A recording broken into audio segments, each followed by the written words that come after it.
Boa noite, pessoal. Boa noite, professor.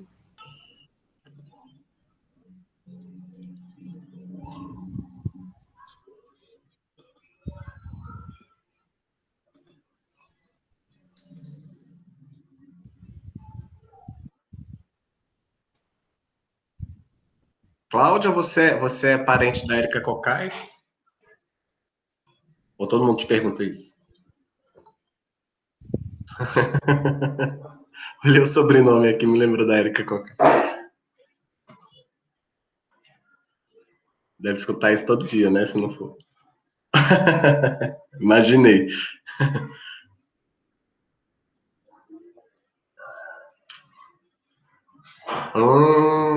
Entendi.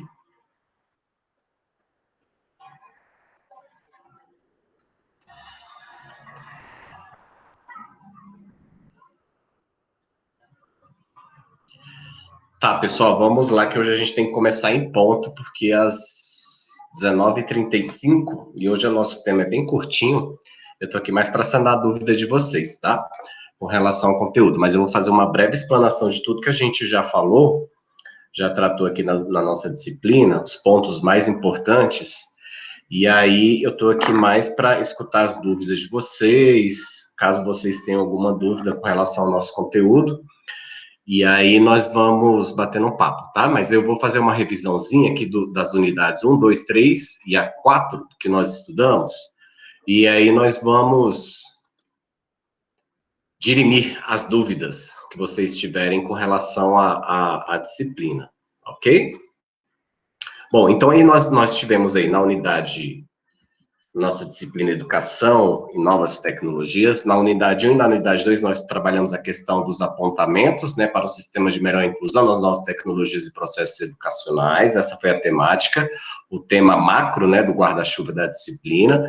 Na unidade 2 nós trabalhamos a questão das TICs, da tecnologia de informação, né, e comunicação nas escolas com as ações pedagógicas dos profissionais da área de educação, no caso, os professores, especificamente. E aí, pessoal, aqui a gente trouxe, né, trabalhamos aqui quais são as atribuições, né, o papel do aluno e o papel do professor dentro dessa nova, né, organização didática, que é a inclusão das ferramentas tecnológicas dentro do processo de ensino-aprendizagem. E aí a gente verificou o papel do sujeito aluno e do sujeito professor. A gente discutiu aí a questão que o aluno precisa, dentro dessa perspectiva da utilização das novas tecnologias, uma participação muito mais ativa, né? Que ele consiga ser um colaborador, um corresponsável dentro do processo de ensino-aprendizagem. Foi aquilo que a gente discutiu. O aluno não é mais um mero espectador dentro do processo de ensino-aprendizagem, mas ele está ali para poder fazer o processo de ensino-aprendizagem com sua corresponsabilidade. E aí, o professor, ele tem justamente esse papel que a gente tenta quebrar esse paradigma, que é o paradigma do professor mero transmissor de conhecimento, né? Que essa finalidade nem existe mais dentro do processo de ensino-aprendizagem, apesar de muitas pessoas ainda repetirem isso, que o professor transmite conhecimento, né? Então, o professor assume o papel agora de mediador, né? De moderador do processo a partir de uma situação problema. Então, as ferramentas tecnológicas, elas vêm justamente para ajudar o aluno a pensar uma problemática e a tentar resolver os problemas a partir de uma orientação pedagógica. Orientação essa que é repassada pelo professor, né, que está ali como mentor, como um grande orientador desse processo, e onde ele consegue fazer as intervenções nos momentos propícios, de acordo com o planejamento, com o tempo, espaço, que a gente discutiu bastante sobre isso, né, e de acordo com a tecnologia trabalhada, estudada, ou a tecnologia trabalhada e escolhida, não estudada, e escolhida para ser estudada sobre uma determinada temática. Né? Então, o papel do professor, ele traz essa perspectiva de moderador, de facilitador desse processo de ensino-aprendizagem, onde o aluno agora possui uma característica de dependência, né, de como resolver seus problemas, de como articular o processo cognitivo utilizando as TICs, né, as tecnologias de informação e comunicação. Em seguida, nós verificamos aí essa relação entre o docente e o estudante com a utilização das TICs, né? Que é necessário um planejamento, que ele deve ser pensado, observando sempre o tempo, o espaço, a temática que vai ser abordado num determinado ambiente de aprendizagem. E aí nós temos batido muito com relação às TICs, né? O que são as TICs? Que ela não está vinculada tão somente a um computador, a um smartphone, algo eletrônico especificamente. A gente até bate muito nessa tecla, dando exemplo da questão de tecnologias que que hoje são obsoletas, mas que vieram do determinado momento da história da educação, do processo do fazer pedagógico, para facilitar, né, o mecanismo de aprimoramento pedagógico e didático nesse processo de aprendizagem. E aí eu sempre utilizei a analogia do cachaçinha, né, que era aquele mimeógrafo que os professores utilizavam antes do surgimento da máquina Xerox, da máquina de tirar cópia, né? A cópia era feita manualmente, por intermédio de uma máquina chamada mimeógrafo, que a gente colocava álcool e a gente apelidava de cachaçinha, né? Então, é uma ferramenta tecnológica também muito, muito bem utilizada, né? E para nós, pelo menos da minha época, e eu falo isso, era algo, uma tecnologia fenomenal, saber que tinha um negócio que você rodava e tirava cópia ali, usando papel carbono, né? Várias e várias cópias de uma forma tão rápida.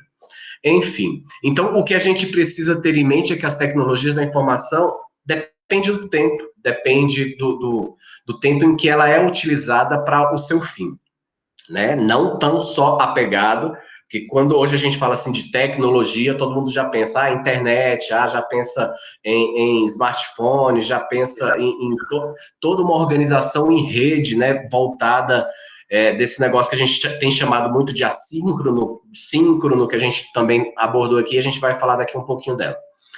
Essa questão também da utilização da noção de espaço e tempo, uma coisa que eu volto aqui para a gente refletir, voltar a pensar que nós, profissionais da área de educação, precisamos ficar atentos em que espaço nós estamos atuando, né? Se nós estamos atuando, por exemplo, independentemente se é da mesma faixa etária ou do mesmo ciclo básico do ensino, por exemplo, se eu estou falando do primeiro ano, eu tenho que saber qual é o meu público, onde ele está inserido, né? Onde a comunidade escolar está inserida, onde esses alunos estão inseridos. O exemplo que eu sempre dou, eu posso trabalhar, por exemplo, com crianças muito pobres no primeiro ano, mas ao mesmo tempo eu posso estar trabalhando numa escola muito com um índice de desenvolvimento humano muito bom, numa rede privada, por exemplo, mas os recursos tecnológicos eles precisam estar acessíveis para aquele público. Então, por isso que o planejamento, o tempo, o espaço é fundamental na utilização das ferramentas tecnológicas. Então, a gente precisa ter esse cuidado aí. E aí, né, mais uma vez, só para a gente relembrar e recapitular aqui, o que a gente tem falado das tecnologias é que a gente trouxe alguns exemplos aqui, como os computadores, hoje, né, as câmeras, vídeos, fotografias também, que são recursos tecnológicos. As fotografias hoje, elas podem ser, um tempo atrás, elas eram impressas, mas hoje elas podem ser digitais, então a gente pode utilizar muito ela. A própria televisão, que hoje já assumiu um outro papel, que é denominado hoje de Smart TV, né, que tem acesso à internet e a outros mecanismos, até de projeção, a gente consegue colocar um pendrive nela e fazer apresentação de slides, então ela assume um outro mecanismo. Mas também a televisão, ela é utilizada dentro desse processo e está dentro desse bojo das tecnologias da informação. E aí a gente citou outros, né, como os suportes para guardar os arquivos eletrônicos, como os HDs, os cartões de memória, os pendrives, enfim, e as nuvens, né, e chegar até as nuvens, como a gente conhece hoje, os famosos drives, né.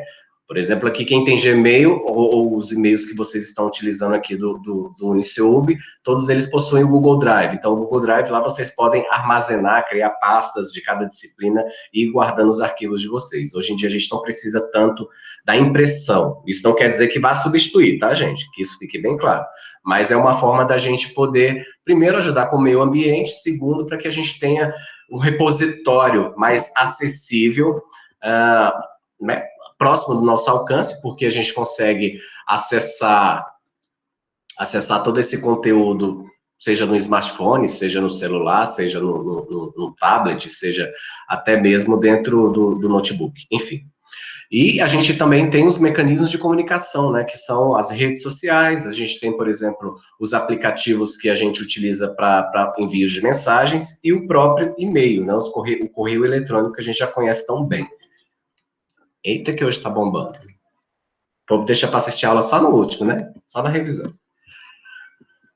E aí a gente tratou aqui, pessoal, da EAD e híbrido, né? O que é EAD? Né? Que a gente falou aqui com a definição segundo Edgar Morin. Morin vai dizer que é uma modalidade de ensino e aprendizagem em que professores e estudantes não estão necessariamente juntos fisicamente, que é esse processo que nós estamos fazendo aqui, né? Que vocês escolheram fazer este curso na modalidade de educação à distância. Mas podem estar conectados, interligados por tecnologias como a internet, correio eletrônico, rádio, e olha, o que ele coloca aqui? Televisão, vídeo. Lembrando que lá a educação à distância surge lá na década de 50, com os cursos via correspondência. Então, quando a gente fala de educação à distância, e eu até falo isso para vocês, cai muito em concurso público, tá? Cai muito essa pegadinha de concurso público. Ah, a educação à distância surgiu com o advento da internet. Mentira, cuidado, porque ela surge lá com os primórdios, com as correspondências, com as revistas que tinham impressas, que eram feitas a cada 3 semanas você tinha que fazer os exercícios, encaminhar via correio, um professor recebia essa documentação e fazia a correção. E a gente verificou também que a educação à distância, ela está dentro da legislação, na Lei 9394, a nossa Bíblia, né, quem atua com educação sabe que a LDB, a Lei 9394 de 1996, vocês não podem esquecer isso, que é a Bíblia de vocês, vocês precisam saber sair da graduação de vocês, licenciatura, sabendo essa legislação de có e salteado, tá? Porque a LDB é o que regulamenta toda a educação brasileira. E dentro dessa perspectiva, na LDB, ela vai tratar que a educação na modalidade à distância, ela pode ser atuada em todos os segmentos, entretanto, no ensino fundamental, somente em situações emergenciais. E a gente tratou disso, até colocando como exemplo essa atual conjuntura que nós estamos vivendo, que é a pandemia. Então, o Conselho Nacional de Educação conseguiu autorizar o ensino à distância, nesse momento que nós estamos vivendo de pandemia, em virtude, principalmente no ensino fundamental, anos iniciais e anos finais, baseado no artigo 32 da LDB, que diz que em situações emergenciais, que é esse momento que nós estamos vivendo. Então, não é uma regra. A LDB, acabou a pandemia, a LDB vai dizer o seguinte: ou a gente cria uma emenda constitucional, né, para tratar dessa questão específica da educação à distância, ou, passando esse momento emergencial, se Deus quiser, onde todos tiverem sido vacinados, todos puderem sair, né, com toda segurança, a educação à distância ela não pode ser atuada para o ensino fundamental. Tá? A educação superior pode, que isso está bem claro na LDB, mas o ensino fundamental, não. E aí a gente viu também a modalidade do ensino híbrido. O ensino híbrido, que são os programas de ensino que possuem os encontros presenciais, né? Parte dele, ele é ofertado na modalidade à distância, totalmente à distância, como nós estamos fazendo aqui, que é o que você escolher, é totalmente à distância. Mas existem instituições de educação superior que opinam em criar cursos híbridos, principalmente aqueles cursos que exigem muita atividade prática, disciplinas práticas, disciplinas laboratoriais, em que o aluno precisa manusear determinados equipamentos, como, por exemplo, já vi curso aqui no Distrito Federal de engenharia que ele é híbrido. Então, boa parte da parte teórica, uma carga horária da disciplina, ela é ministrada na modalidade à distância, e as partes práticas, ela é feita em dias e horários específicos, dentro dos laboratórios, até porque eles precisam manusear isso, e isso é permitido também, tá? Então, quase todos os cursos têm essa possibilidade. Curso de Direito também eu já vi nessa perspectiva do híbrido, até porque tem um determinado momento, que eu sei que tem alunos aqui que são formados em Direito, que precisam também da parte da prática, né? Então, a prática, por exemplo, no núcleo de práticas jurídicas, Eu sei que o curso de Direito precisa isso, que você precisa fazer atender a população, algumas instituições possuem esse, que eles chamam de NPJ, né, Núcleo de Prática Jurídica, dos próprios tribunais aqui espalhados no Distrito Federal, ou até mesmo em outros estados, isso acontece muito. Então, geralmente, o ensino híbrido, ele é voltado nessa concepção de você ter essa analogia entre parte do currículo que é ofertado, que é obrigatório a ser cumprido pelas diretrizes curriculares estabelecidas pelo Ministério da Educação, modalidade EAD, e outra parte, principalmente as partes práticas, né, são feitas nos laboratórios em dias específicos, um calendário específico para a atuação do aluno e do docente. E aí a gente falou das aulas síncronas e assíncronas. As síncronas são aquelas que é necessariamente a participação do aluno e do professor no mesmo ambiente, né? No caso virtual. Isso que a gente está fazendo aqui, por exemplo, é um tipo de aula síncrona, onde eu estou presente, vocês estão presentes, mas separados, né?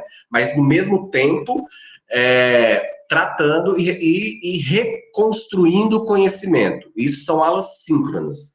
As aulas assíncronas são aqueles cursos que a gente já compra pronto, sabe? Em que você não tem um contato imediato com o professor. Ou algumas outras ferramentas que o processo de ensino-aprendizagem está acontecendo, mas a gente não tem uma interação imediata com o horário, o tempo preciso. Então, por exemplo, se a gente pegar a nossa formatação do nosso ambiente virtual da aprendizagem, a gente tem síncronas, que é esse momento que nós temos aqui toda quinta-feira, nas 19 horas, nós temos esse momento síncrono, e o assíncrono, dentro do ambiente virtual da aprendizagem, são as atividades que vocês estão fazendo lá. Por exemplo, o fórum temático, participação no fórum de apresentação, os exercícios que estão lá postados. Então, não tem a obrigatoriedade de você estar num determinado dia, num determinado horário, fazendo aquela atividade, ok? E aqui a gente veio para a unidade 3 e a unidade 4, onde a gente tratou da cultura digital e a tecnologia nas práticas educativas não formais. A gente viu aqui o que Levi traz para a gente sobre cyberespaço, né, que é justamente onde surge essa interconexão mundial, né, dos computadores, que ele chama até da web, está lá no nosso conteúdo, a web 2.0, que é quando a gente consegue ter uma internet com maior velocidade, e com essa maior velocidade, o avanço dessa tecnologia, a gente permite que o acesso seja feito em tempo real, né? E a cybercultura. O que é a cybercultura? Que é justamente esse conjunto de técnicas, né? De materiais intelectuais que é construído a cada milésimo de segundo, a cada informação, e essas práticas e atitudes são feitas de forma quase que instantânea dentro dessa organização, como eu posso dizer, essa organização, não quero utilizar a palavra cyberespaço, mas eu quero dizer nessa organização mais rápida, como eu posso utilizar, mais instantânea, né? Então, essa interação onde eu posso produzir, onde vocês podem produzir um determinado conteúdo, e a forma como eu utilizo esse conteúdo, né, com o crescimento aí do cyberespaço, em virtude da rede, da internet, da velocidade, a gente consegue criar, por exemplo, matérias, nossos pontos de vista, as nossas opiniões, é onde a Terra, que a gente até brinca, né, que a Terra é um mundo, é uma terra sem dono, sem lei, que a gente acha que é assim, né, que na verdade não é, e também essa cybercultura nos permite ter um novo posicionamento diante do processo de ensino-aprendizagem, né, que posicionamento é esse, que a gente até já tratou aqui também na nossa aula, a questão da netiqueta, né, que a gente utiliza muito. O que é a netiqueta? É a forma de como nós devemos nos comportar perante as ferramentas tecnológicas voltadas e vinculadas à internet, né? Onde a gente pode expressar as nossas opiniões, onde a gente pode pesquisar informações, mas desde que a gente consiga também verificar se aquela informação é verídica, se ela não é, verificar uma determinada fonte, né? Porque a informação está aí presente. Hoje a gente faz tem até um novo verbo aí que o pessoal está querendo colocar já no dicionário, faz um Google, né? A gente Google ali rapidinho e a gente acha a informação. Entretanto, nem todas as informações que a gente tem esse fácil acesso, a gente tem a veracidade de que eles são realmente são realmente... Pois é. Deixa eu ver aqui. Bem na hora que a Renata colocou aqui. Bem na hora que eu fechei o chat, a Renata colocou que o CEUB acabou incluindo 20% presencial EAD, e parece que foi uma decisão bem polêmica. Enfim, acabou tornando isso. Na verdade, Renata, isso aí já está previsto, ó, a long time ago. Desde 2015 está autorizado já pela legislação do Ministério da Educação, né, que 20% da carga total do curso pode ser ofertada na modalidade à distância, né? E aí, quando está falando modalidade à distância, não está falando, por exemplo, das ferramentas tecnológicas que nós estamos usando aqui, não, tá, gente? Lembre-se, quando a gente fala da educação à distância, poderia ser, por exemplo, do professor pegar 20% da carga horária dele e falar assim, ó, vou te passar um trabalho, você pesquisa lá na biblioteca, e lá você se vira e na volta depois você traz. Diferentemente, por exemplo, do que as instituições estão aproveitando, né, utilizando esses equipamentos agora, que agora, né, todo mundo teve que se remodelar e aprimorar e investir em ferramentas tecnológicas nesse porte que é esse nosso que nós estamos utilizando um ambiente virtual da aprendizagem, e aí a gente tem que, né, utilizar isso aí. E nesse momento agora, não só o CEUB, viu? Não vou citar nome não posso. Outras instituições também já fizeram isso, e toda vez que isso acontece, mesmo antes da pandemia, eu que acompanho essa questão aí da avaliação da educação superior, toda vez que isso acontece, tem um rebuliço mesmo dos alunos. Entretanto, é o que eu sempre falo para os alunos, não tem para onde fugir, né? Não tem como a gente fugir mais disso, até porque é um novo ambiente que nós estamos aprimorando o conhecimento. As pessoas têm medo, né, de utilizar os recursos tecnológicos.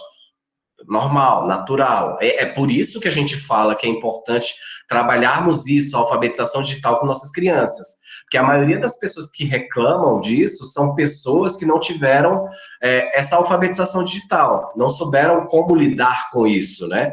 Então, por isso que é importante a gente trabalhar isso com as crianças desde pequena. Então, você vai ver que daqui a 15, 20 anos, isso vai ser comum. As crianças hoje, por exemplo, eu pego o exemplo aqui de casa, os meus meninos, eles têm uma facilidade muito grande de acessar e clicar ali, clicar não sei o quê, para eles já é mais amigável esse processo. Então, e quando a gente vai para o mercado de trabalho, aquilo que a gente discutiu, quando vai para o mercado de trabalho, o que é exigido, a primeira pergunta que se faz numa entrevista de emprego, independente da área, se você vai para uma sala de aula, ou se você vai trabalhar numa parte administrativa, ou sei lá, qualquer cargo que você assuma, é que se você tem experiência informática. E assim, e a gente sabe, né, que nas entrevistas de emprego a maioria das pessoas fala, eu tenho experiência informática, quando na verdade não tem. E o que se tem é justamente a experiência que foi aprendendo ao longo da sua vida, né, da sua jornada. Então, assim, é sempre interessante a gente articular e a instituição ter esse olhar e ter essa fala com os estudantes, sabe? Não se trata de você, tá, tudo bem, que aí a gente não vai entrar no mérito de pagamento de professor, de horas, de redução de salário, enfim, que não vou entrar nesse mérito, mas no mérito pedagógico. No mérito pedagógico, eu acho que tem mais a ganhar do que a perder dentro desse processo.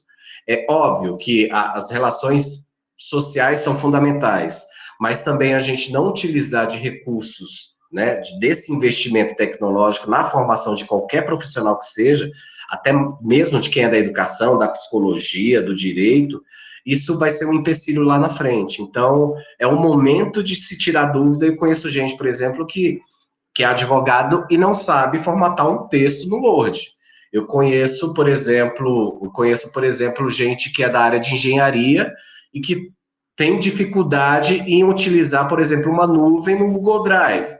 Então, assim, hoje em dia não tem como mais fugir disso, né? A gente não pode ter uma formação obsoleta. Então, é aquilo que a gente tem batido aqui na tecla. E aqui, dentro do cyberespaço da cybercultura, a gente vai trazer as leis, também apresentadas por Levi, que é a primeira lei, a liberação do polo de emissão, que ele fala que a cultura digital é formada pelos protozoários, que eles chamam, né, o produtor e o usuário da informação, com o surgimento da web 2.0.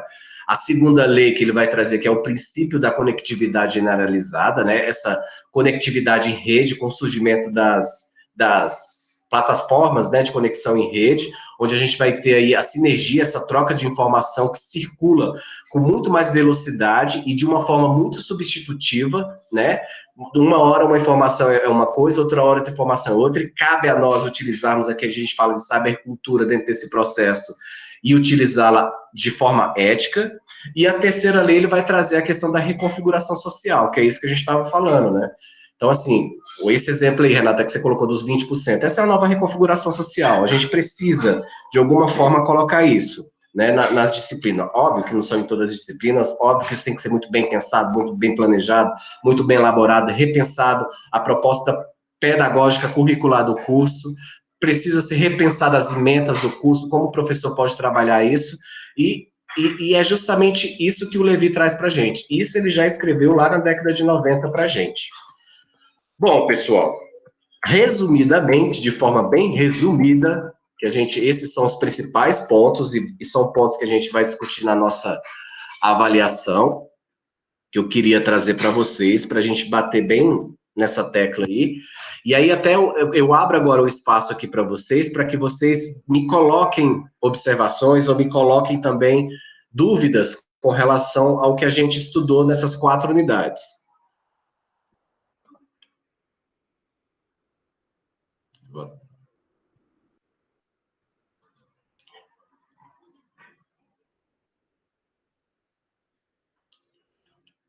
E aí, Ludmila? Só Ludmila, cadê as... Ai, agora eu tô vendo as câmeras, porque quando eu tô apresentando os slides, são minha cara de todo mundo. Diga, Renata. Renata, é o que você escreveu ou você quer falar? Pode falar. O microfone tá desligado. Isso. Então, na verdade, eu queria tirar 2 dúvidas. Uhum. Eu tô tentando fazer, estava começando a fazer a sistematização nessa semana, e é o que estou tendo mais dificuldade, assim, porque eu acho que, a princípio, parece um trabalho mais, né, mais detalhado. Aí você fala dos obstáculos, né? Sim. A gente falou pouco das políticas públicas. Eles fazem parte do obstáculo e podem servir como... Pode. Tá, então era só para saber se o meu contexto estava certo. Pode, a outra coisa, quando a gente questiona muito essa coisa do... Se você quiser me complementar nesse sentido, eu adoraria. Eu só não sei se eu faço a segunda pergunta logo. Com relação às políticas públicas, até as ausências e para quem são as políticas públicas. Tá. Ó, já tô dando spoiler aqui. Por exemplo, a pandemia veio para dizer, né? As políticas públicas suprem, tem suprido. Lembrando que a gente bateu muito na questão da nossa bolha, né? Sair da bolha, Distrito Federal, tudo lindo, né? E olhar, por exemplo, um sertão da vida, supriu, será? As reportagens que nós temos visto aí sobre a pandemia e a utilização das ferramentas tecnológicas, os pais sofrendo, né? Então fica aí o spoiler. Não vou dar muito spoiler, não, que eu quero ouvir é vocês. Eu não vou... Tá. A outra dúvida é... Porque fala muito da tecnologia, eu até falei isso na primeira aula que a gente teve, né? Fala muito da tecnologia como uma mudança de paradigma para mudar esse conservadorismo do professor como mestre. Mas é isso, não é só uma questão de tecnologia. A tecnologia ela pode servir para ajudar essa mudança, mas isso já vem sendo questionado há muito tempo, né? Então, assim... colocar, eu não sei, me perdi um pouco, mas é mais ou menos isso mesmo, né? Não são só as tecnologias que seriam, isso já é discutido, assim, ela vem como um complemento mesmo, né? Complemento, como solução, ela não é uma... Não é uma solução e não vem como substituição de Exatamente. nada. Tá? Ela não vem com substituição do quadro negro, ela não vem com substituição, apesar que tem muitas escolas aí utilizando as como é que chama? Lousas interativas, né? Quem deve ter muito isso aí é na escola lá da Camila, né? As lousas lá que o povo quase touch screen lá que você vai fazendo negócio, mas não tem substituir, não substitui o papel do professor, não substitui, porque o professor, ele assume uma outra postura. O que a gente está falando é de outras posturas. E outra coisa, é o que a gente fala, o livro não vai deixar de existir, porque é fundamental ter o livro, é fundamental, sabe, em nenhum momento a gente tem trabalhado essa questão de substituição do material, mas para agregar. Aquilo que, quando a gente está na sala da aula, a gente sempre pensou assim, nossa, se esse livro quando a gente está planejando uma aula, Renata, tu vai ver quando estiver planejando uma aula. E aí, por exemplo, você fala assim, nossa, eu estou olhando, a escola adotou esse livro didático. Se eu pegasse esse negócio aqui, eu conseguisse pegar essa figura para o menino manusear e botar ele na outra página e fazer isso, não sei o quê, né? Coisa que o livro não permite. Geralmente a gente fala, não recorta o livro, né? Porque tem aqueles livros que, principalmente na rede pública, gente, vamos na realidade da, né? Rede pública, o que faz? Um livro passa de um ano para o outro para o próximo aluno, né? É assim que é a regra na rede pública. Não sei vocês, mas lá em casa ainda a regra é a mesma.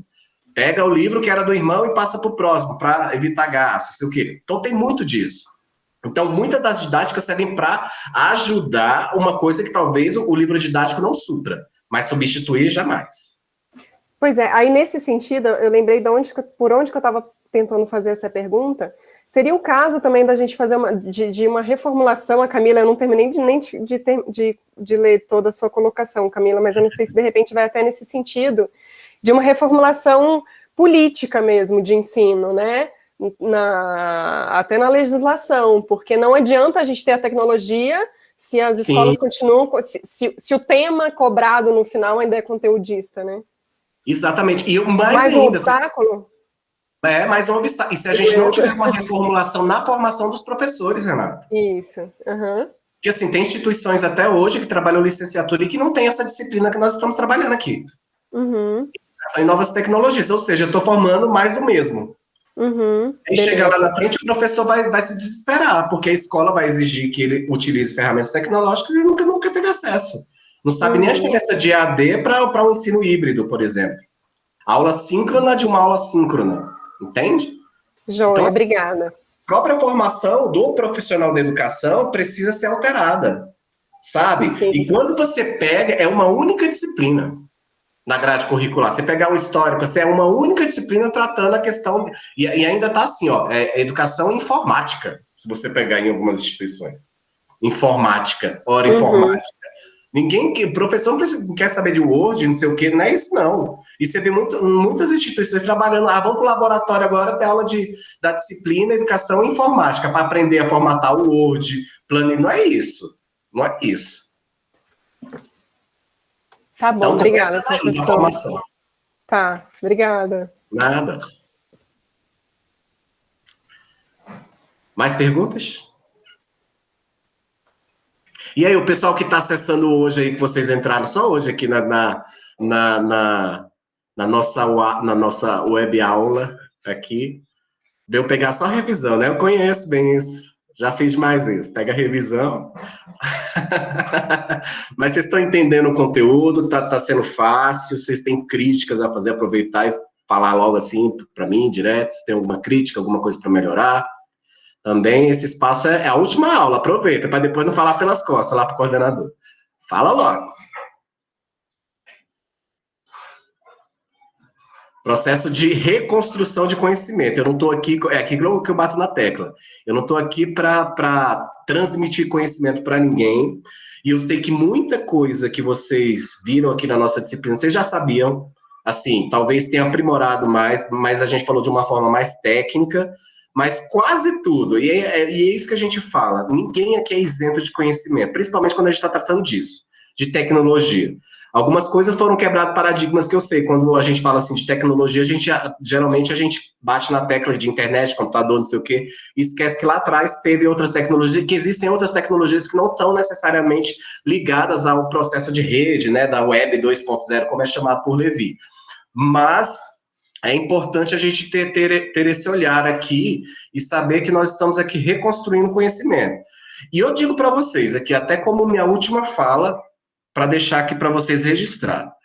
Vocês não sairão do curso de pedagogia, qualquer licenciatura em história, se alguém estiver fazendo curso de história aqui, ou serviço social, quem estiver fazendo licenciatura e for para a sala de aula, vocês não sairão preparados, fala assim, estou com diploma, tirei 10, o curso todinho, e estou preparado para o mercado de trabalho para assumir uma sala de aula.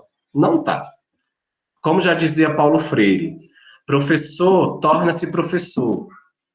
Então, assim, vocês vão ter a teoria, mas cada escola é uma especificidade, cada turma é uma especificidade, cada comunidade escolar é uma especificidade, cada ano é um problema novo, sabe? Assim, cada criança é um problema, sabe? Vocês vão ter diversos problemas para além do que vocês estão estudando no currículo de vocês, que é aquilo que a gente chama dos problemas transversais. Vocês não vão estudar os temas transversais, vão ter os problemas transversais, que nós não vamos conseguir ensinar isso para vocês aqui.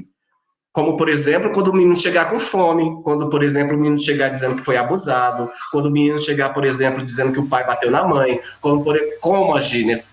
A gente sabe os caminhos, né? Conselho tutelar, tal, não sei o quê, mas como a gente vai reagir, a gente nunca vai saber. A gente nunca vai saber vai ser a nossa reação.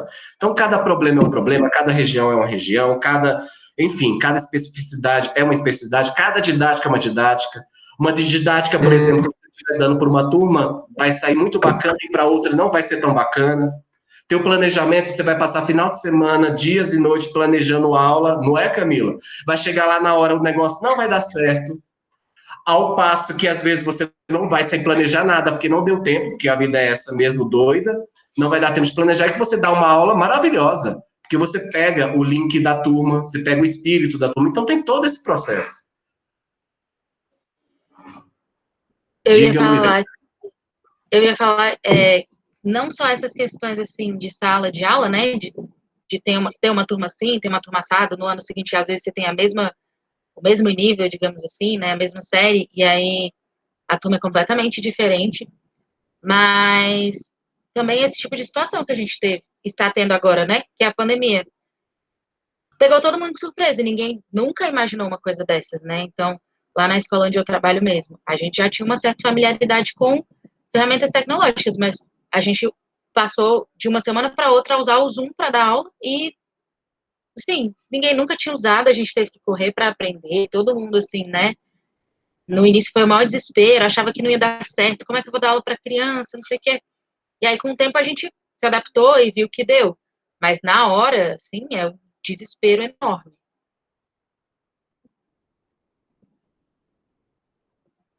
Certíssimo, Luísa, exatamente. E todo mundo teve que se reinventar. Todo mundo teve que se reinventar. Os pais tiveram que se reinventar, os professores tiveram que se reinventar, os gestores tiveram que se reinventar, as políticas públicas tiveram que terem minimamente feitas a toque de caixa, o governo teve que se reinventar. Aqui no Distrito Federal, por exemplo, teve que contratar empresas da área de tecnologia que nunca imaginaram. E a gente sempre, né, batendo... Eu trabalho na parte da gestão. Eu estava como subsecretário no começo da pandemia e a gente teve que negociar, por exemplo, com empresas de telefonia para liberar a internet para as pessoas. Coisa que a gente já estava pedindo há anos. Isso é luta de categoria, há anos. Vocês sabem disso. Que escola não tem acesso à internet, que professor, muitas vezes, não tem acesso à internet, por exemplo. Aí tem que utilizar diário de classe, ele vai fazer de casa, porque dentro da escola ele não consegue fazer a coordenação porque não tem acesso à internet, ou porque a internet cai o tempo todo, enfim. E é isso. Diga, Priscila, tá com a mão levantada.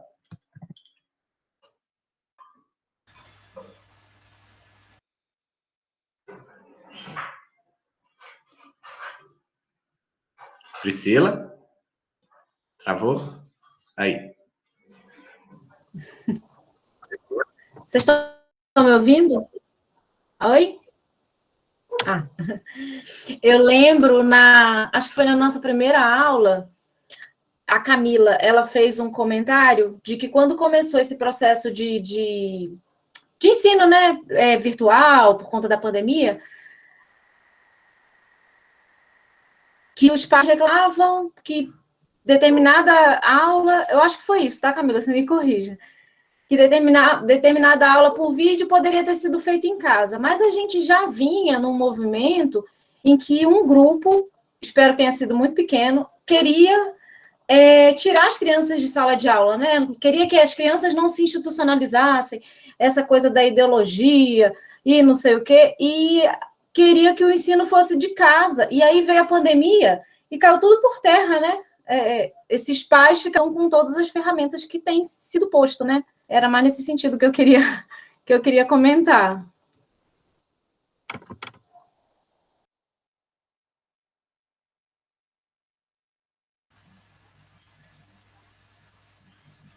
Tô aqui, que estão me chamando aqui numa outra turma.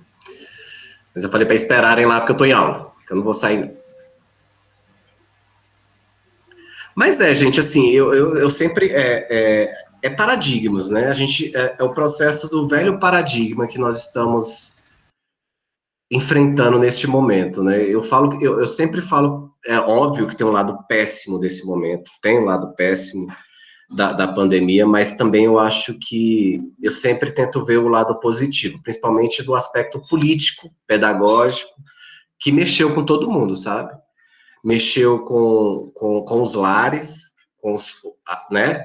Dos pais perceberem a importância do fazer docente, que não é não é brincar de ensinar, que existe uma metodologia. Vocês sabem disso, está no jornal o tempo todo mundo falando, olha, eu não aguento, eu tenho que botar menino que eu não sei ensinar como minha professora. Vários testemunhos que eu recebo no WhatsApp todo dia, de pais colocando assim, olha, vocês, eu não sei como é que vocês dão conta, porque eu tenho 2 só dentro de casa, eu tô para ficar doido, vocês que cuidam de 30 numa sala de aula, você... Então, assim, essa questão da didática, dessa preparação, porque não é... E a gente sabe, né, porque, e tratando de políticas públicas, a educação, todo mundo acha que entende de educação, né? Não sei se vocês já perceberam isso. Governante que acha que entende de educação, ministro de educação que, né, que fica de braços cruzados e não faz nada, absolutamente se cala durante, desculpa, mas não tem como não falar disso, mas se cala diante de uma situação que deveria estar tomando a frente, né, dando os rumos, e deixando essa responsabilidade aí nas costas dos estados, e os estados tentando... Eu não digo nem tanto os estados, porque, por exemplo, aqui o Distrito Federal ainda é privilegiado, com imposto, né, tem muito recurso ainda. Mas, por exemplo, quando você pega um município desse da vida, o município do Nordeste, do Sertão aí, quando você pega, que não tem recurso sequer para suprir a merenda, né? Porque, assim, vocês sabem que pela legislação a responsabilidade do salário da educação infantil é do município, né? E o município não tem recurso, às vezes, a maioria, bom, para pagar em dia o piso salarial do professor, que é de 2.000 e poucos reais para trabalhar 40 horas, né? Então, assim, é muito complicado quando você joga a culpa no outro, para o outro resolver um problema. Ok, mas que tivesse uma coordenação, sabe? Minimamente uma coordenação nessa perspectiva de organizar politicamente, estrategicamente, sabe? Que a gente sente uma falta de gestão com a educação, e a gente vê muita gente, desse governo agora, estou falando de partido não, mas quantos ministros de educação nós tivemos? Acho que foram 3 ou 4, em menos de 3 anos, sabe? A educação não é para qualquer um, educação não é para qualquer um, educação não é para qualquer um. Você precisa ter especialistas, você precisa ter pessoas gabaritadas, formadas, sabe? O INEP, isso eu sei, porque é a minha área de pesquisa, avaliação da educação superior. O INEP teve 3 presidentes do INEP, sabe, assim, enfim, e é uma área super estratégica, principalmente nesse momento que vai voltar às aulas agora, que está na hora deles prepararem, por exemplo, uma avaliação em larga escala, que a gente chama de avaliação diagnóstica. Como que esses alunos vão voltar para a sala de aula? Sabe, vocês vão estudar sobre isso. Existem 4 tipos de avaliação. Avaliação diagnóstica, que o próprio nome já diz, que é para dizer como que o aluno está em determinado conteúdo, determinada matéria. A avaliação processual, que é aquela que a gente faz durante, né? A avaliação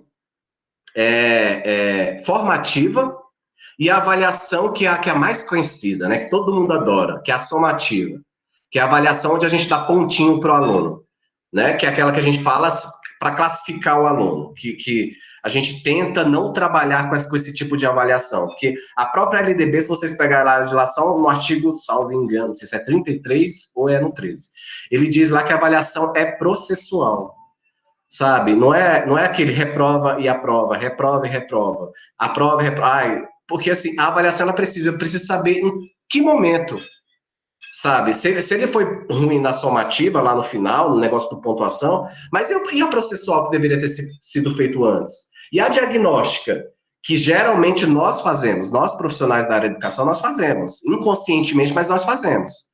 Quando vocês forem para a sala de aula, assumirem a primeira sala de aula de vocês, eu falo assim, principalmente, independente da faixa etária, mas quando a gente está trabalhando a alfabetização, quem vai atuar lá no 4º, 5º ano, isso vocês já devem ter passado por isso também, que o professor e a professora viram e falam assim, vamos lá, gente, vamos revisar o que vocês têm de conhecimento de tal conteúdo, o que vocês aprenderam com o outro professor do ano passado. E dar uma atividade de revisão para saber, por exemplo, a gente faz muito isso na matemática, né? Quando a gente vai fazer letramento numérico, né? O que você sabe de contas de adição, de subtração, os problemas? Vamos lá, até onde vocês parar. Todo professor faz isso. Inconscientemente ou conscientemente, a gente sempre está fazendo isso. Mas a gente precisa ter esse olhar, saber que existem esses tipos de avaliações e que existe uma intencionalidade dentro desse processo avaliativo, sabe? E aí, por exemplo, a gente pega um INEP da vida que simplesmente está solto. A gente tem um pior, né, quando a gente fala de avaliação, vocês vão ter uma disciplina que vai tratar só de avaliação, vocês vão estudar o que é o Sistema de Avaliação da Educação Básica, o SAEB. Quem já trabalha em escola sabe o que é esse bendito SAEB. Que é o que você mede o conhecimento do Brasil todo, no mesmo dia, de língua portuguesa e matemática, agora está introduzindo ciências da natureza. Então, para a gente saber em que pé que está. E aí existem outras avaliações que nos ranqueiam o tempo todo, como, por exemplo, o PISA. O PISA é uma avaliação internacional, que vira e mexe aparece no jornal. O Brasil está em 59º no ranking de avaliação do PISA, né? O Brasil está, enfim...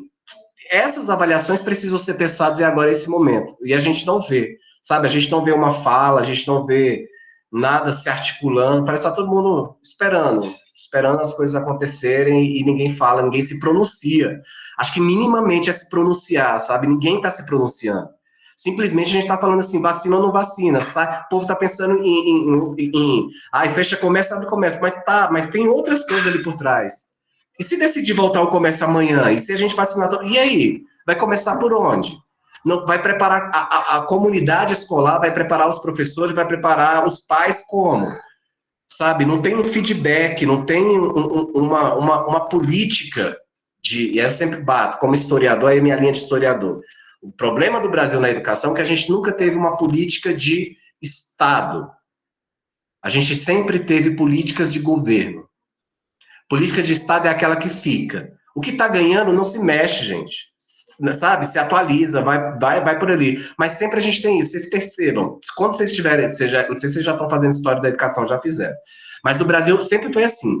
10 passos à frente, 15 para trás. 10 para frente, 15 para trás. Quem muda o governo e fala assim, não gosto dessa política, aí, não, que não foi eu que criei, eu tenho que deixar minha marquinha, meu carimbo, né? O meu partido, o meu não sei o quê, meu nananã.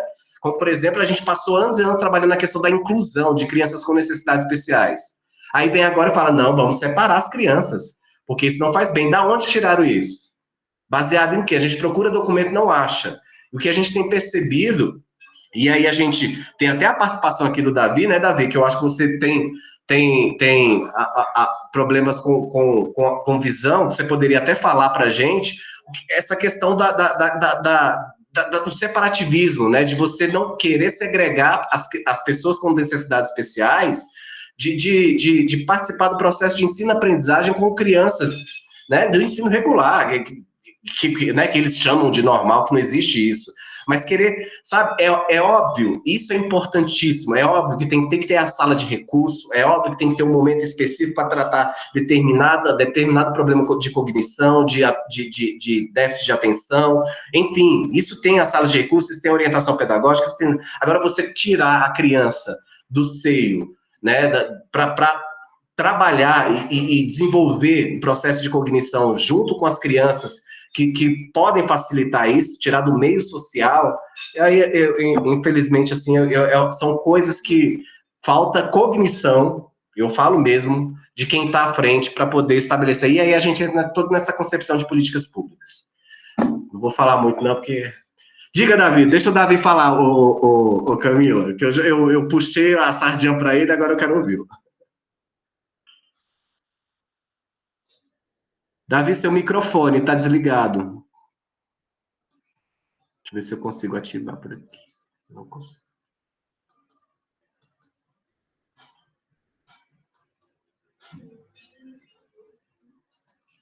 Davi, você consegue ativar seu microfone?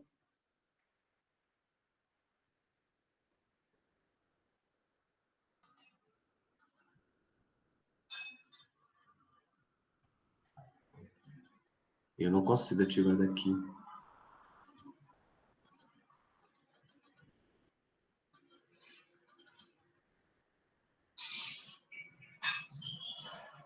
Davi, a gente não está conseguindo te ouvir.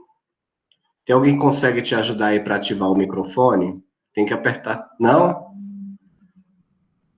Adriel, estou fazendo a tarde. Quem foi? Não tá Agora rolando. foi. Pode.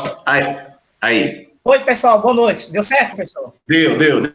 Aí, boa noite, estão me ouvindo, gente? Boa noite. Boa noite. Então, filho, já consegui aqui. Então, pessoal, é o seguinte, essa questão da educação inclusiva, que o professor relatou aí, a gente entrou num debate muito complexo na época que foi para definir se aprovava ou não essa legislação, e acaba que, assim, são duas vertentes, professor. Eu, por exemplo, eu gosto de estar inserido, mas pessoas que não gostam. Então, quando faz o levantamento técnico para apresentar para o legislador, é porque duas frentes se apresentam, né? As pessoas que são a favor e as pessoas que são contra. A gente não pode entrar num retrocesso mediante a essa questão dessa inclusão que eles falam, né? A sala de recursos foi um fundamento muito importante que eles colocaram, ajudou muito, contribuiu bastante. Eu fiz parte disso, conclusão do meu ensino médio. Estou tendo esse acesso aí da instituição aqui, no caso o CEUB. Então, assim, fortalece e motiva. Agora, separar os alunos, né, com deficiência ou com necessidades, conforme o pessoal coloca, na minha opinião, não acho educativamente falando, não acho um caminho correto. Porém, tem situações em que o aluno, ele passa por um processo de preconceito, de discriminação, que é uma coisa que ainda a gente não conseguiu vencer, né? Nem por parte das crianças, porque elas têm essa questão natural da diferença, de achar estranho, e os adultos ainda criam essa resistência. É lógico, hoje vencemos muito isso. E a tecnologia, eu sempre falo nas minhas palestras, lá no meu trabalho, a tecnologia hoje é o caminho que nós encontramos para essa inclusão, né, em grande parte, para essa inclusão, principalmente no mercado de trabalho. Verdade, Davi, obrigado. E realmente tem essas duas visões, né? Eu participei de uma reunião e eu também, eu sinto, mas eu acho que é isso, tem que ser trabalhado paralelamente. E quando a gente está falando de inclusão, a gente não está incluindo só as pessoas com deficiência, mas incluindo as pessoas com deficiência dentro da sociedade, para que os outros também respeitem, né, esse olhar e acabem com essa discriminação que você citou aí. Interessante. Obrigado, Davi, de verdade. E ó, o que você precisar aí, pode contar com a gente, viu? Estamos aqui. Diga, Camila. Obrigado, professor. Obrigado, colegas. Camila não, que a Camila falou demais já. Natália, que está com a mão levantada. Depois a Camila fala. Professor, desculpa, primeiro eu vou pedir desculpa que eu tô com a câmera fechada, mas os meninos tomam banho, ficam passando pelado aqui atrás, eu tive que desligar a câmera. É porque você não viu os do lado aqui. Gente, vinha toda hora, eu falei, gente, não vou poder assistir ela, tô prestando atenção, mas tô de câmera fechada. Não, eu ia comentar uma coisa antes, mas depois que você levantou essa coisa da diferenciação nas salas, né? Então, eu trabalho com crianças que têm, todas as crianças que têm essas diferenças, né? Então, TDA, TDAH, ou que tem alguma deficiência. E o que a gente via dentro de sala é que eles são incluídos, né, na sala de aula normal, com todos um professor só, com todos os alunos, todo mundo junto.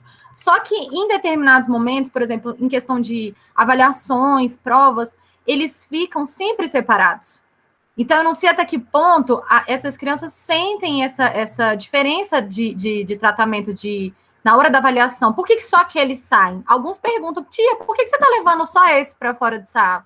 Por que só esse fica ali? Ele vai terminar primeiro? Ele tem alguma coisa? Então, assim, pra gente, o que acontece? A gente quer dar uma atenção maior. Então, eu vou até a sala deles, busco eles, levo para minha sala, porque eu tenho que dar uma atenção maior para ele ter aquela facilidade, né, de fazer aquela avaliação, de ser avaliado. Só que a gente também pensa pelo outro lado, né? Por que Até que ponto ele está feliz de estar saindo da sala? Até que ponto ele está confortável de estar só com uma professora avaliando ele, né? Então, assim, a gente pensa pelo lado positivo de tirar a criança, de dar uma atenção exclusiva para ela naquele momento, que ela vai precisar mais, só que nem sempre isso é bom, né? Isso é bom para ela. Ela não vê aquilo com tanta bondade igual a gente. E outro ponto... Pode falar. Não, e aí é nesse momento que a gente trabalha a questão da transversalidade, Natália. Por isso que eu falo que vida de professor não é fácil. É neste momento que você pega o gancho para explicar que existe uma diversidade dentro da sociedade e que, às vezes, tem pessoas que precisam de um certo local, um certo ambiente, um certo espaço para poder aprender, que nem todo mundo aprende igual, no mesmo tempo, no mesmo espaço, e que cada um precisa de uma necessidade, sabe? Essa transversalidade problemática que eu sempre falo, que a gente vai ter no nosso cotidiano, e que a gente não aprende em sala de aula. A gente não vai aprender aqui. Por mais que eu fale que a inclusão é importante, mas esses problemas transversais é que a gente aprende no processo, sabe? Da profissão, de como trabalhar. Opa, se eles estão discutindo isso, que tal eu trabalhar na próxima aula a questão do espaço, do respeitar o espaço do outro, de que o outro é diferente, que cada um aprende de uma forma diferente, de que o amiguinho aprende, por exemplo, assistindo um filme, o outro aprende tendo mais atenção, olhando por um determinado, por exemplo, pegar uma criança autista, que ela precisa de uma atenção especial ali, porque ela vê o mundo de uma forma diferente, que nem todo mundo vê da mesma forma, entende? Eu sempre olho por bons olhos, sabe? Dá pra gente trabalhar. É porque às vezes e a escola precisa ter também uma linha de frente, né, para isso. E assim, por exemplo, tem profissionais de educação que eu vejo que ficam muito só dentro do processo, sabe? Não tem o apoio pedagógico, não tem o apoio da coordenação da orientação pedagógica, que deveria estar assumindo esse papel, e às vezes realmente é complicado, ainda mais numa turma onde você, por exemplo, tem uma criança com necessidades especiais, você precisa de toda uma dedicação ali para ele, e você sozinho cuidando de mais 15. Aqui, por exemplo, no Distrito Federal, a gente ainda tem uma política de professor que, quando assume uma turma com um aluno inclusivo, né, a turma inclusiva, que a gente chama, tem redução, né?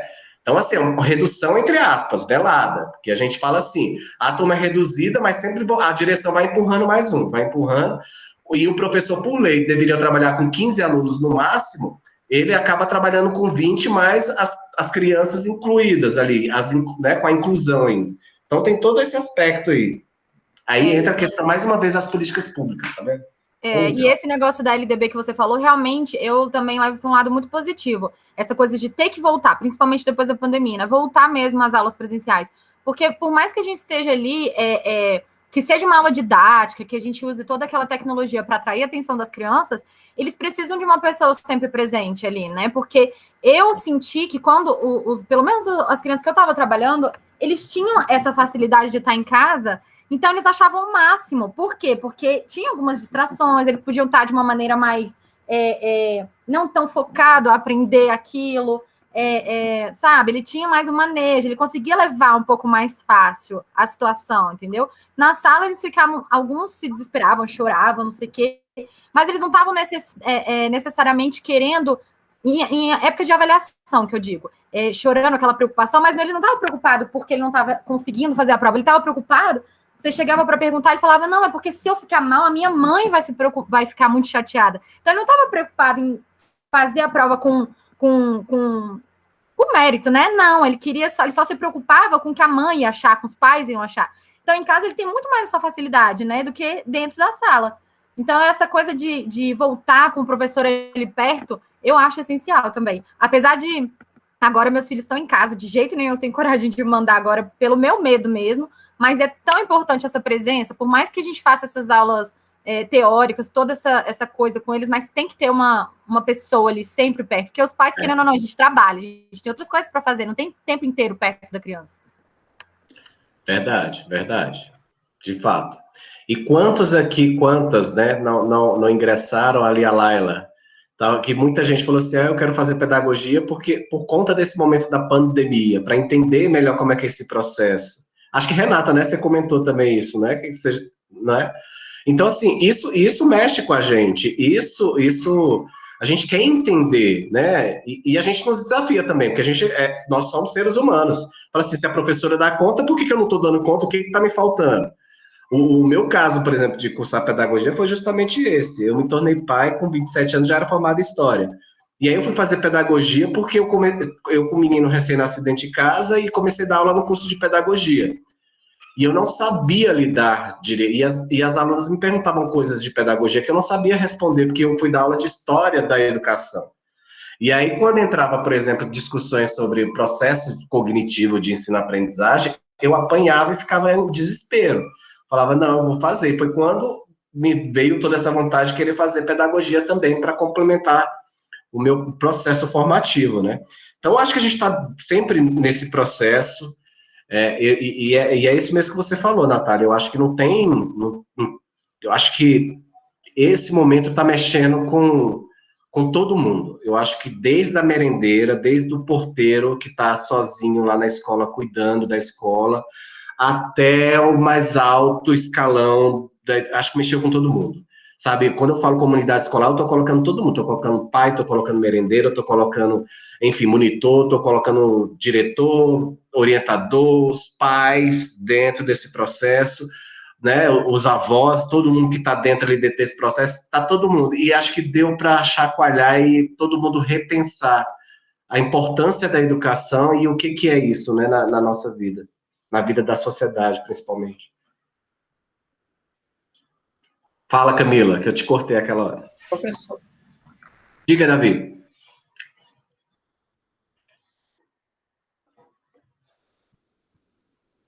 Liga o... Aí, ligou. Camila, pode falar, professor. Camila?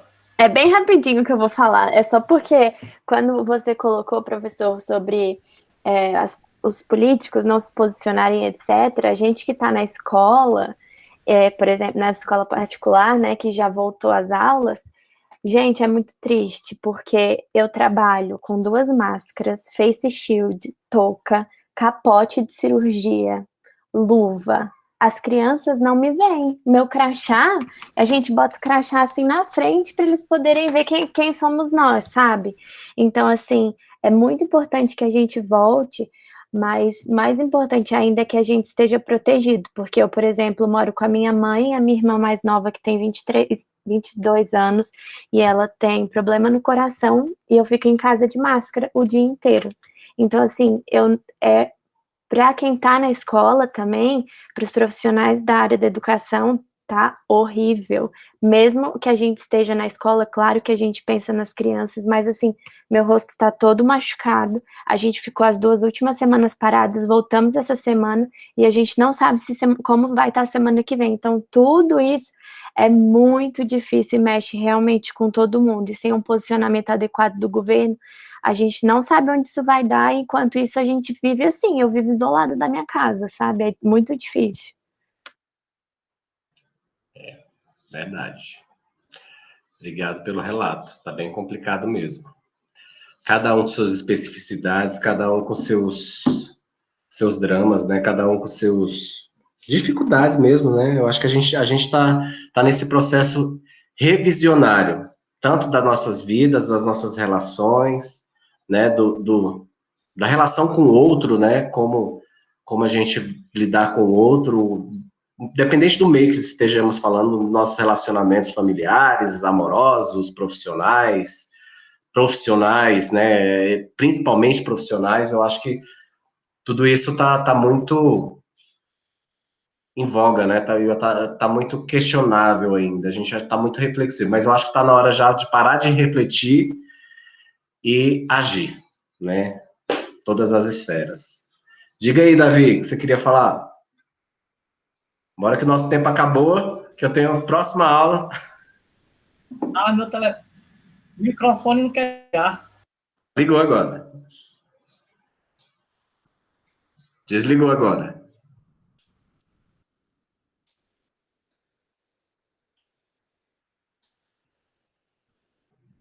Tá desligado, Davi. Agora ligou. Mexe não. Não, é porque tá dando um delay aqui, professor. Então, pessoal, é assim. voltando aqui, acho que foi o que a Natália comentou no início, eu peguei um pouco o bonde andando, dinheiro, o país tem, o que falta é a gestão, né, como o professor também falou, de colocar pessoas com qualificação na área para poder gerar as políticas de estados e não as políticas de governo. E aqui eu fiquei imaginando esse tempo todo que eu fiquei em casa, agora que eu retornei ao trabalho presencial, eu estava analisando assim, diante de tantas coisas que já vivemos, essa questão do ensino à distância tem um lado bom para quem dá aula para adolescente. Não sei se pedagogicamente falando, isso tem sentido, mas assim, não sei se o professor conhece ali não sei se é Centro de Ensino e Educação, não sei, de Taguatinga, ali onde fica ali na estádio. E o que acontece? Ali eles são matriculados grande parte dos alunos que têm conflito com a lei, né? Grande parte dos alunos, na época que eu trabalhei lá no ABA, a gente encaminhava alguns alunos para lá. E aí eu pensei, eu falei, bom, pelo menos da violência, os professores vão se livrando com essa questão do ensino à distância. Isso foi um pensamento vago.